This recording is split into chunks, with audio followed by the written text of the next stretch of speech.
All right, guys, this is episode 18 of the Bachelor podcast.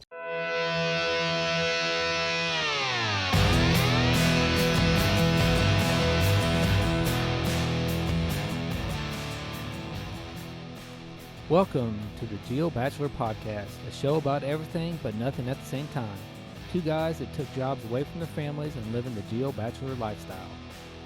Okay, how are you doing today, Duane? I'm good, man. Today, sounds. Holy crap! Oh gosh. Today's man, it's what time right now? On a Monday, it is. Yeah, it's 1:36. 1:36 or 13:36. And I have had a productive day. So I've already got my 2 readings done for the day. I got a 7.5 mile run in for the day, and went to the dentist. Oh, that's pretty good. Not as the last time I went to the dentist and hung out with you. It wasn't as funny, or funny for you, not for me. Yeah, I do remember that a little bit. You had to remind me. It was the first time I took you to the CrossFit gym that I went to. Yeah, it's CrossFit Iron Wolf. It's in Columbia, Missouri, or was in Columbia, Missouri. Yeah, now it's CrossFit Fringe. I think they bought it out. But I had some work done on my teeth, and you're like, "Hey, after you're done, meet me at the gym, and let's do this workout. I want you to meet some owners." And I was going there because at one time I had ambitions of being a CrossFit level 1 instructor. Yeah. So you were introducing me to some of the coaches, and I couldn't talk right. Half my face was numb. I was drooling all over myself, and you just had the best time. It was pretty bad. I mean, I kind of just like, oh, this is my mute friend, Duane. He always talks like that. Don't worry about it. Yeah, I try to look out for your interests and stuff. Yeah, so but it was cool. We went ahead, and I still did the workout, even though I was not up to snuff. No, I think we were doing were you trying bar muscle ups or something? I don't know. No, it wasn't bar muscle ups. The workout that's when you did the open workout there. I think you did. No, I did do it there, but the workout that we did there had box jumps and burpees and kettlebell swings involved.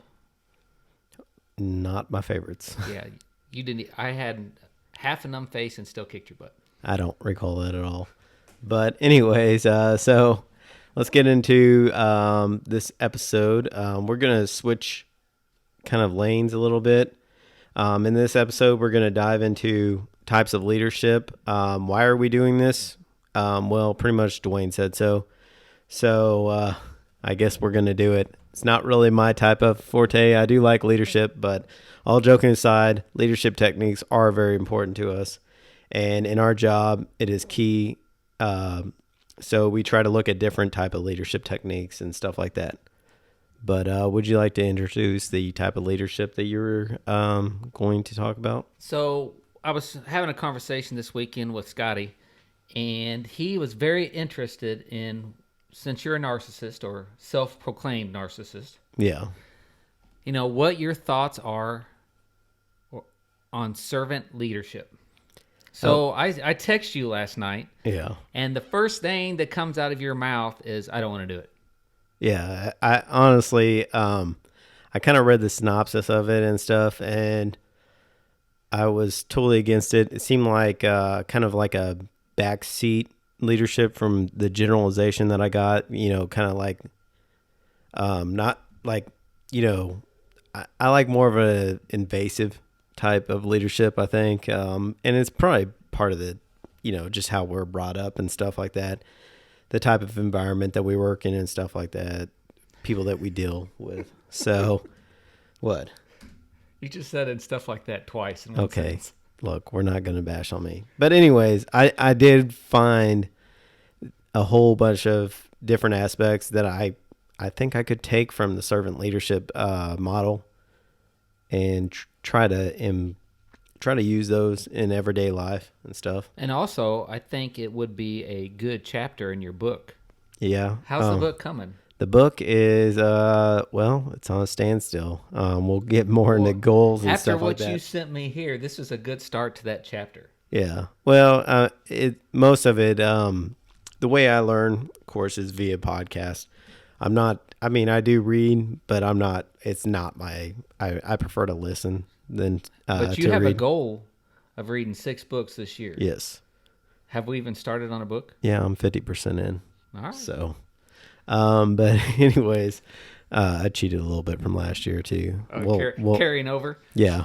So only like, I don't know. I've read at least, I would say 20% this year. So that's not too bad. I ended up having to buy the book because I usually rent it on libraries. But anyways, let's get into the meat and potatoes of servant leadership. I can't have potatoes right now. Oh, no potatoes. No. I just had potatoes. So Dang it. yeah, no soda for me though. No soda. Yeah, Yeah. I'm already on the no soda. So you just drinking the rum straight, or No, I'm actually not drinking either. So I wasn't. how's the I fried didn't. shows going? No fried shows. Still staying strong. Yeah, still staying strong. Doing a little bit of intermittent fasting. Watching what I eat. I'm not fully dialed in, but I feel like as I go on, I'll start implementing different techniques and stuff like that. So All right. So, what is your take on servant leadership? So, basically, I guess we need to explain, what servant leadership is, and it's a different type of leadership where, in a nutshell, you're influencing others to get to the direction of your company, the mission, whatever it is, to the end goal. yeah. So and hopefully by the end of this podcast, we'll be able to explain how to get there and kind of a generalization of how it all works. But the basis of servant leadership, from what I found, it does divulge from Christianity. But you don't have to be a Christian, of course, to be a servant leader. The podcast that I listened to was called The Servant Leader. And I'll dive into that a little bit more. But I mean, basically, I don't care what your religious beliefs are. I don't think being a Christian, not being a Christian, is necessarily a bad thing. And one of my mentors, I don't know, people that I listen to a lot and influence a lot of my decisions is, of course, Bobby Bones, which we've talked about on this podcast. And basically, he has a good policy. He doesn't care what you believe in or anything like that, just as long as you're not hurting others and also not hurting animals. He's a big animal guy. But they're okay in his book. So, it's just like the title, that your main goal as a leader is to serve. So serve the folks that you're working with, that you're supposed to be either mentoring or leading in whatever facet you're involved with. It doesn't matter. Yeah. Could be military, could be like just running an organization. And it could be like this CEO. podcast. I feel like I have to be a servant to you. I don't know about that. But yeah, as a self-proclaimed narcissist, there were certain aspects. I don't think I'm fully bought into the whole narcissism thing because I'd like to think that I do care about people. Yeah, but having worked with you and worked around you long enough, you're the type of guy that wants the big task. You want it given to just you, and you don't want anyone else to get involved. So even if you had subordinates underneath you to complete a task, I don't think that you would relinquish any of that to get it completed. It is part of, I don't know. Part of servant leadership isn't to do the work for them. No, but I found in my profession that the best way to make sure something gets done is to do it yourself. So call it right, wrong, indifferent. And I realize that there's certain big tasks that I can't take on. But I don't know. Maybe it's a ego thing where I want to prove to other people that I can do stuff. But I definitely, it's no question in my mind if it's an ego thing. It is definitely an ego thing with you. And that may be part of the narcissist. Yeah. And like I said, I mean, I still, for the greater good, I mean, I'm there to help others, though, at the end of the day. Right. I believe. I'm not saying that either if you have to, because I've seen you in a leadership role where you've had one of the toughest groups to actually be a leader of. Yeah. And whether they got there in the means that were lined out, you still got them to wherever they needed to be. Yeah. And same with you, though. I mean, you started a job a couple of years ago, and you literally had nobody. So, Right. I Well, mean, there's a difference between having nobody and and then having having a people team that, to, and that's the way I looked at it. I looked at it more more like I was the team captain and they were my team members. It wasn't in retro. I mean, don't get me wrong. There's still a line that we have to follow. That I am a leader. I was responsible for everything that happened there, and if we failed, we failed. I failed. I feel like I failed. If we won, I felt like the team won. yeah. So there was plenty of times, and I mean, you've seen it in action. There was one time that I was right in the mix with all of them to try to complete one simple task. I say simple. It wasn't simple, but it was one task with Yeah. multiple different echelons within that task. And you had a lot of, or you had to deal with like a lot of changes to that task, because I think like the day before or something, somebody came down and you kind of had to redo some stuff Yeah. that that you weren't expecting. So and that's a really big part in our jobs.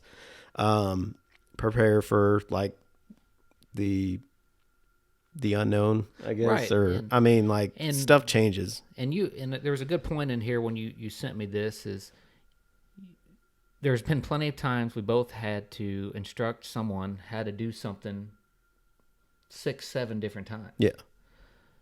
And at what point do you Well, just say I'm just going to do this? and that's probably something that I probably need to, like, when doing leadership now, my job now. I mean, I do have some people that work for me, but for the most part, it's it's a one lane type of job where I have my lane. Granted, I will oversee others, but my main job is to do that. And as long as you got decent people, they don't have to be great at everything. And I I have OCD, so I mean, I expect a certain product when I'm done. So one thing I did like about this is where it goes into how servant leadership, it teaches you to create clarity. And in our jobs, clarity creates unity, and unity in return creates synergy. And of course, without clarity, there, I mean, as you can, or you probably agree with, there are all kinds of extreme consequences if you don't, have that clarity. Oh, absolutely. I mean, the times that I look back that I failed was I knew the task and I could do it with my eyes closed. Didn't matter. I knew how to do it. So when I explained something to someone to get the end result, I took it for granted that I knew it so well and didn't give them enough information. So I wasn't being a servant leader at that point. I gave it to them half attempted. I just figured that hey, they're smart. I'm going to give them this left and right limits, and they're going to get it complete. And it just wasn't done to my standard. Yeah. And not necessarily, I mean, like, I would say I have a higher standard than some standards that we get assigned. Sometimes I fall short of those standards. But one thing that I thought was interesting was the whole, you have to tell somebody on average 7 to 11 times before it becomes clear what they want to do. And like if you're out on mission and stuff like that, which I'm sure you've led a few, you you have to, like, when we're doing our, as they call it, an op order, um, you have to brief and then debrief or rebrief, and they have to tell you back what you or what you briefed them. So that's one way to kind of cut down that amount of times. But there's a lot of planning that goes into any type of mission that you do. And I mean, I've learned it multiple times, and it was definitely one of the weak sides of leading a mission that I had. I mean, I'm very, very like knowledgeable in my job, but like leadership, it was something that I had to practice, and I didn't get going the first time when I went through this. I think it's something that you always have to practice. If you think you got it every day all the time, then Yeah, it's definitely one of my downfalls, but I don't so know. go. What's your thoughts on what's your goals in? Okay, and this is of course I'm very recently, not very like all the time. It wasn't always my set standard was goals. And as I took the job, not this last one, but the one before, I kind of got more of an emphasis on what are your goals and stuff like that. And the main step in servant leadership is to set a goal that you can achieve, which I thought was like when I first heard it, I was like, why would you set a goal that you can't achieve? But it's called a transcendent goal. So transcendent goal basically is it's a goal that gives you a direction in life. Now this could be a bigger meaning. The situation that they used, of course, is serving who they believe in, God. But and how you're going to do that in life and stuff like that. So that's the transcendent goal, and it should match up with why you're on Earth and stuff And stuff. and stuff. Look, I'm not exactly the most professional person, but I did do a lot of research into this. I would Yeah, say. and I mean you did. And goals though, we all have goals, or at least I think most people have a goal that they're trying to achieve. Some say set a goal that is attainable. Some say set high goals, and if you fail along the way, dust yourself off, learn from that, and eventually get to that goal. I think as long as you've got goals of some sort, whatever it is, to make yourself better, to, to make work easier, to be successful, whatever the goal is, always strive to get there. Yeah. And there can even be parts of this. This is my end goal, but between here and now, I want to be at this point by this time. Yeah, one of the big things with this transcendent goal is to also make more achievable goals. They call them like milestone goals, stuff that you can achieve, not necessarily easily, but something to look at. And You got to have a win every now and yeah, then. but they also do go into like marathon running. Okay, so my goal is to run a marathon, and I know that you're training to marathon or to do a marathon. You complete that goal. Well, what do you do next? That's Wait 4 years and do another one. well, they kind of divide, and they say that's the whole point of having a transcendent goal because that's your main track. And when you finish these milestone goals, you're not lost. So I thought that was kind of cool. We use I would say our transcendent goal as a talked as like our vision statement. Like most places have vision statement and the mission statement and stuff like that. I keep saying stuff. It's what I do. So I'm educated with a general studies degree. So this is what you get, guys. But um what I don't know what is Go ahead. I know what I say, but I don't know what I speak. But anyways, I said but again. I don't care. Back to goals. You do need the milestone goals that I'm to talk about. And that could be physical, financial, personal, and any type of goals that are achievable. And one thing I thought that I was really interested in is other than that, they need to be precise and line up with your transcendent goal because if they're taken away from your transcendent goal, then what good are they? But based on most research, if you set a goal, the average is 20% that you will succeed. If you write down that goal, it actually goes up to 42%. And then, of course, if you share the goal with someone, it goes to 62%. And then if you have like an accountability person, it goes all the way up to 76%. So the fact that it goes from like 20 to 76% based on how you do it.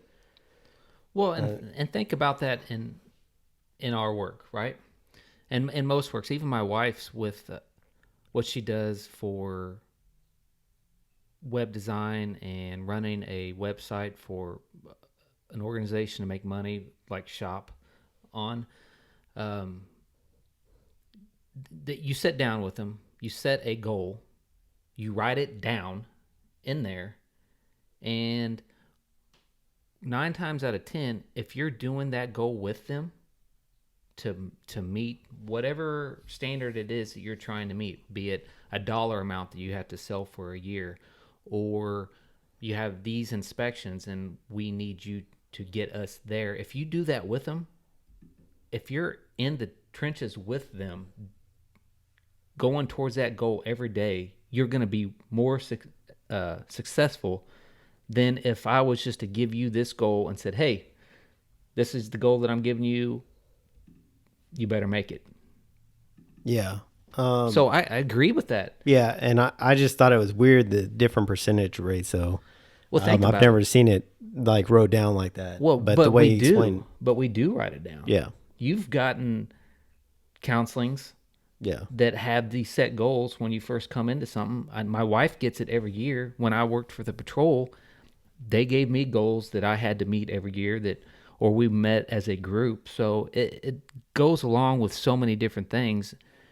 Now, whether you see it physically written down, or if it's, some companies have counseling goals that they do on computers online, yeah, it's still written down. But if you do it as a group or even two, you're going to be more successful. yeah, definitely. And I've seen that a lot with like accountability, like weight loss. I know like we did that in one of our previous jobs, and even though we had fun with it and made jokes and stuff like that, I and each one had their own different goal. Yeah, I Yes, think mine was that gain weight. yeah.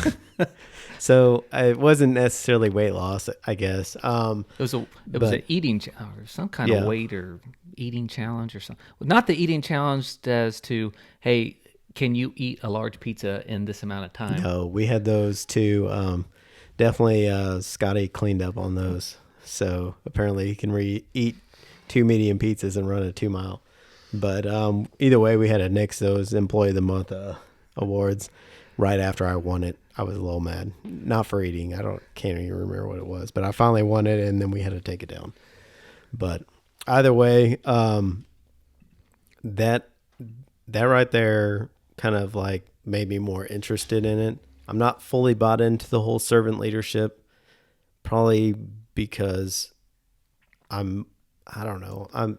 I look at things. I guess I'm a pessimist. I mean, really. You think, so if I get this right, if you know that we have a task and you know that you can do it blindfolded, and instead of giving it to me and teaching me how to do it, you would rather complete it yourself, know that it's getting it right, and then take the credit for it. I'm hit or miss on credit. Sometimes I want credit, sometimes I don't, to be honest. I would definitely say that I'm not all about credit. I'm not saying you're 100% on it, but there has been times that you love knowing you're proud. I did this. There was no issues with it. It was a huge freaking deal, and I did it by myself. Well, and then sometimes you don't get credit for that huge deal that you do. But either way, do you want to go on to how their basis, and this is just one aspect of the servant Leader. I can't even think. But they did dive into the actual pillars, at which it depends on where you look at. There was different pillars, but the podcast I was listening to, they had 7 pillars. I know I'm going to read off 6, but they look at the foundation as your values, so that counts as one. But then it goes on to physical, social, mental, emotional, and mental emotional is one, family or team, and then spiritual and financial. So I'd like to dive into that because they had a good, a little actual great aspects of the physical, and it's all in order of how you meet somebody. This is typically how it goes. Physical, they say within 0.2 of a second, you can judge somebody just off their physical attributes. I can't talk today. Whether they're physically fit or, if they're an attractive person or stuff like that. And that's how you're going to kind of initiate conversation and stuff like that, which goes on to the social. All right. And social, it's more like, and I learned about this in my previous job, with dealing with the Myers-Briggs and stuff like that, they talk about the introverted and the extroverted person and who do you hang out with. But I don't know that I don't want to say put a label because I don't think that's what you're going for. But when you're judging someone when you first meet them, I don't know. I'm more quiet and standoffish, and people probably think first impressions of me that I'm a jerk, that I don't talk, they think that I'm grumpy. They say they think the same things about me, but for opposite reasons. So, And that's just, I almost sit back and observe, and it may take 3, 4, 5 times of meeting that person before whether I start talking to them a little bit more or get to know them a little bit more, which isn't always the best. I think you need to be a little bit more open. I think it's something I can definitely work on when I first meet someone, especially if you ever want to get your name out there. You're not going to if you're constantly standing back. There's times to be the gray man, and then there's times not to be. yeah, definitely. I don't know. I do judge people, but it's not like I judge them for physical fit or stuff like that. I do like to work out with people that are fit. I like to add in my sneaky fit because there are occasionally things that people don't believe I can beat them on. So I do like to be sneaky fit. I can work out. I just like to eat. I give you your credit. It's just your diet, dude. Look, And I look like a guy that works out, but also likes tacos. I've been told that multiple times. I think there's a meme out there. Yeah. But, it is what it is. Well, and that brings up, I'm worried about you, and this is why. Why? What, in February is the big arm slicing? Yeah. So, I've definitely made plans to fix that. Well, that's the surgery is going to fix that. I'm worried about the eating and the weight gain blowing up Actually, like a tick. I am going to, last 2 weeks of January, I'm going to try to implement a low carb and then eventually go on to what they call the carnivore diet, which I've been researching a lot. It's basically also known as zero carb. And pretty much you just eat meat and eggs, and you can have cheese too. But Digestive system. actually, I've done a lot of research, and it actually, a lot of people, I've watched people have done it for up to 90 days, and they've seen mental clarity. Now, everything works differently for everybody, but I'm not a big, I can go without carbs. That's one thing I found. It's not as difficult. Same with like the intermittent fasting. I can go without eating. Oh, I completely, so when you do set a goal that this is where I'm going to go and I have to be there, you're going to get there by any means possible.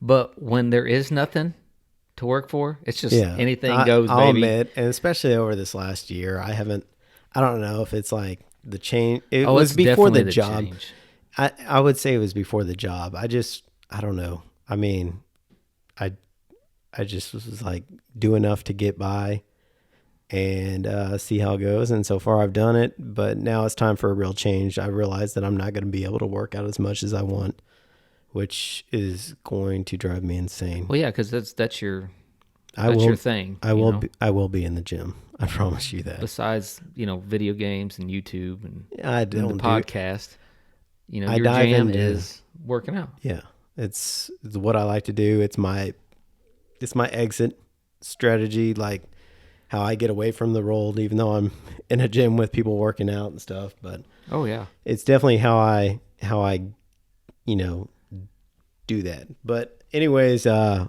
think we're running out of time, so I want to get through the rest of these really quick. Go ahead. So you got your mental and emotional, and mental, which is probably one of my downfalls. It's how smart I see, or how smart you are and how you handle other emotions. And do you let them handle you or do you handle them? There's been plenty of times that my emotions have handled me. Yeah. And for the most part, I know you're going to disagree with this, but I'm a quiet person and I take a lot of flack, but when I explode, I explode. So Right, and I've seen it, and I've seen the build up, and you wear it on your face. You can definitely tell. Oh, Landon's about ready to pop. But I don't. I wouldn't say I'm. I know that you see me as somebody that just tells people all the time what they're thinking. Trust me, I do not. You dude. So just when you're around me. No, I definitely hold back. This is me held back. Trust me, you don't want to see me at 100%. But also on the smart thing, I don't have an issue telling people if they're not smart and if they're not. Because, I don't know, maybe I see it as a downside. I don't do that. I don't say I've never done that because I'd be lying. I'm sure that I have. And it's probably been one of the times when the emotions took a hold. Yeah. And I really, there's no reason to. Yeah, there isn't. But I don't know. Maybe it's just my leadership style. I don't know. But either way, family and team. You're direct. I'll give you that. Yeah. On to family and team. Team, of course, is very, very important. There is a lot of balance in life between family and team. I'll be the first one to admit I probably bounce more towards the team side. My family's very, very independent. They've got a lot of help, so I often kind of neglect them for the overall mission. But once I see that they're being neglected, then I run over there, and then once I see the mission's neglected, then I go back over. It's a constant battle. But well, it's a delicate battle, especially the times that we've been gone, as long as we've been gone. Yeah. And then coming home occasionally, and then back to what you're doing. It's definitely a balance that's hard to walk sometimes. And there was plenty of times this last year, I admitted it before, that I put what I was doing in front of my family and my kids. And even now, I still regret it. Yeah. I mean, but also, and I know this isn't the right answer, but it's what pays the bills. And it's kind of a double-edged sword. We get paid very well for what we do. So, and there are sacrifices in our job. So, right. And like I said, you got to pick and choose when you can do it and when you don't need to be doing it. Because at the end of the day, for me, I got to be happy with myself. Yeah. And there was plenty of times that I was not happy with myself. I've definitely regretted things that I've done multiple times. And then the last two, spiritual. Do they have a good relationship with their creator, whoever you believe in? I'm not really going to dive too much into this. I have my beliefs, as you have your beliefs. And they're actually probably not too different, a little bit. A little, but not much. But let's go on to the next one. So financial. Financial, does money manage them or do they manage money?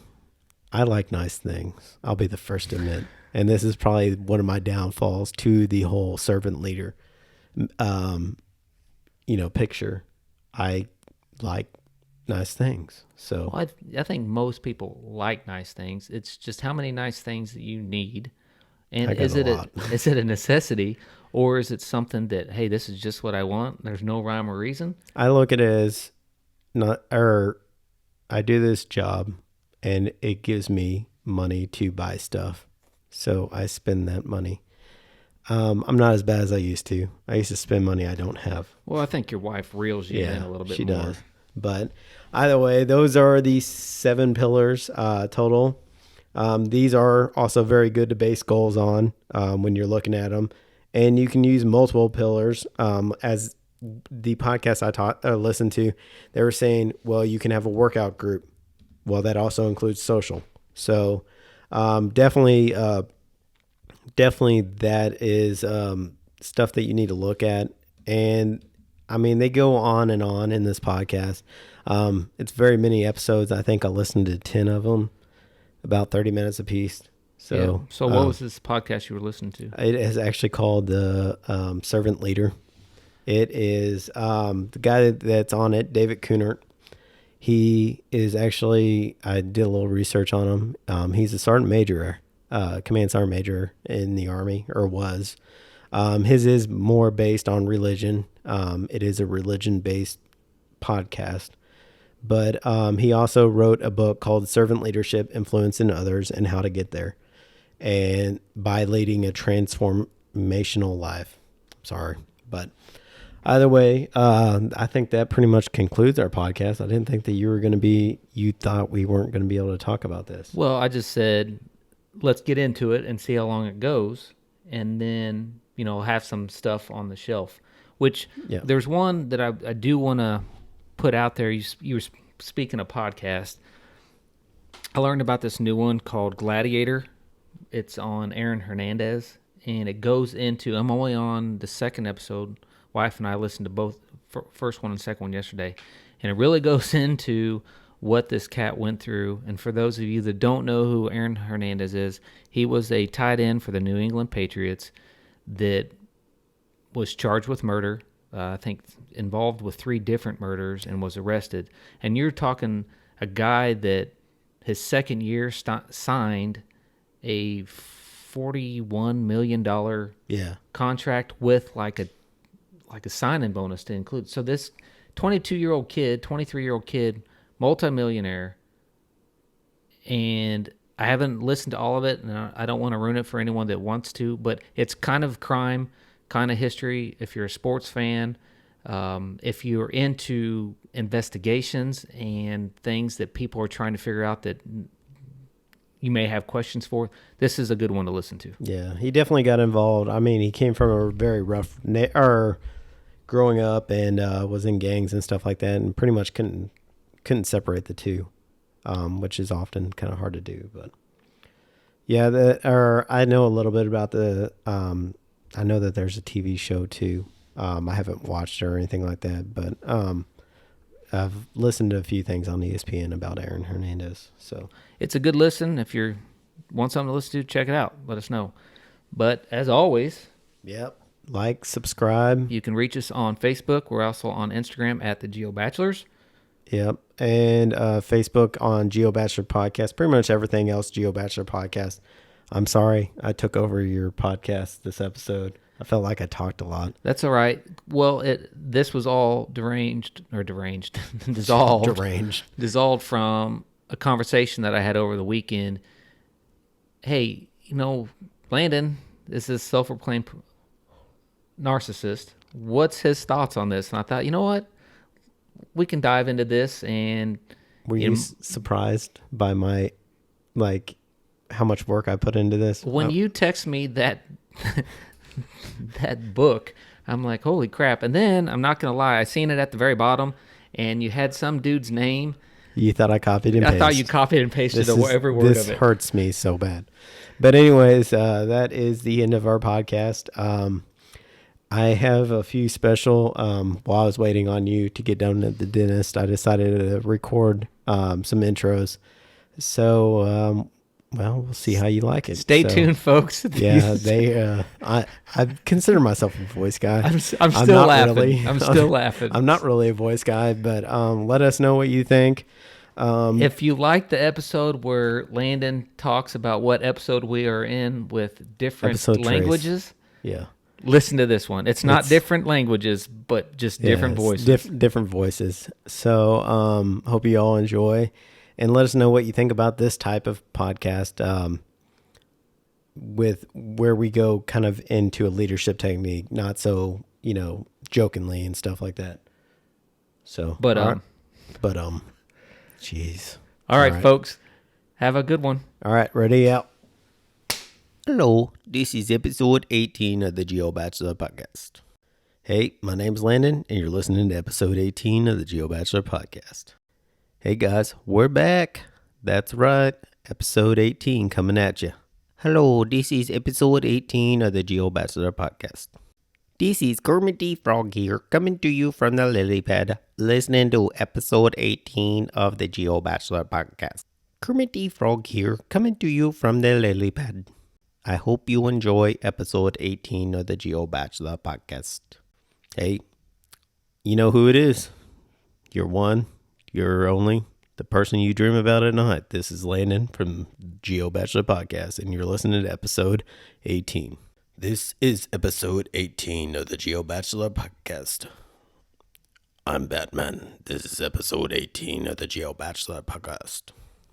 Hey, how you all doing? This is episode 18 of the Geo Bachelor Podcast. Hey, up here in Minnesota, okay? You know, episode 18 of the Geo Bachelor podcast coming at you right now. It's all about what route you take, or if you hit any turnip boots. Put another shrimp on the barbie. This is episode 18, coming to you from the down under. Hey, this is Landon Blue Eyes. I'll tell you what, you better listen to episode 18, or you're going to be wearing some concrete shoes. You know what I mean? Swimming with the fishies. That's how we do it in the mob. Hey, you know what time it is? It's Geo Bachelor time. You're listening to episode 18. Ladies and gentlemen, boys and girls, children of all ages, the Geo Bachelor podcast proudly brings to you episode 18 with the tag team podcast champions of the world, the quiet Duane White, the awesome Landon Pummel, the Geo Bachelor podcast. And if you ain't down with that, got two words for you. Suck it.